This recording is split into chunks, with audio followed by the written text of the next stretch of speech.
When interest rates are high and investors can earn a good rate of return without taking any risk at all, a great question comes up, which is, well, Kyle, why should I invest in the stock market at all if I can just take no risk and get this rate of return? So it's a great question. In today's video, we are going to talk about just that. So currently we're around the middle of 2024. You can take no risk at all and get around 5% in your money market or short-term bonds or whatever you deem fit.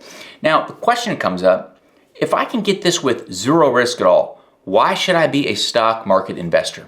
Well, today we're going to look back over the last 100 years and I'm going to answer that question so you can make the decision for yourself. So this chart goes back to 1926 through today. So it's giving us almost 100 years worth of data. And it's looking at everything from inflation all the way up to small cap stocks. So in other words, if you had $1 in 1926, what would it grow to at the rate of inflation? What would it grow to in treasury bills, government bonds, large cap stocks, and then small cap stocks? And so starting all the way at the bottom. So why should we invest our money? Well, if you would have had $1 in 1926, just with inflation, you would need $17 in order to buy the same goods today. So one of the reasons why we need to put our money to work, whether it's stocks, whether it's bonds, whatever it is because we need to be keeping up or beating inflation.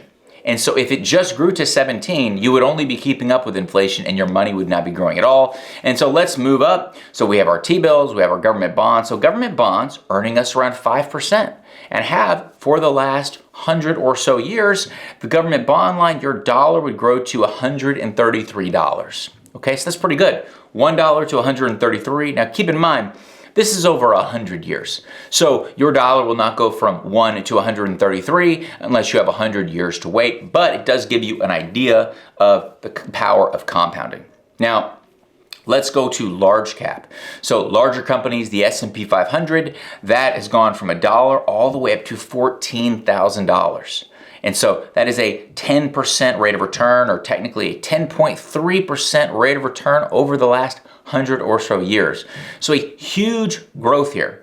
Now, going up one more level, which is small cap stocks. So smaller companies over extended periods of time have a history of doing better than large companies. So another reason to take a look at your portfolio and say, do I own, smaller companies as well as large companies? Because over time, they've done about 2% better. And that doesn't sound like much until you see that over the last 100 years, that 2% compounded takes your $14,000 to over $57,000. And so you're looking at a rate that 2% difference increases the value of your investments by 4 times. And so just when we're looking at small versus large cap, that's not necessarily what this conversation is about, but keep that in mind when you're looking at your portfolio. But more importantly, the topic of this portfolio is, well, if I can get 5% and not take any risk, why would I invest at all? Well, the difference is, in this chart, when you look at long-term compounding, the difference between 5% getting you to $133 versus even the lower performing stock at 10 was the difference between $133 and $14,000. And so when we're talking about risk, right, and we're talking about the stock market, the bond market, there's different kinds of risks. And more than anything, the biggest risk that individual investors face is the risk of not achieving your goals. And so maybe in your financial plan, you can take no risk for the next few years or decades and still be able to achieve your goals.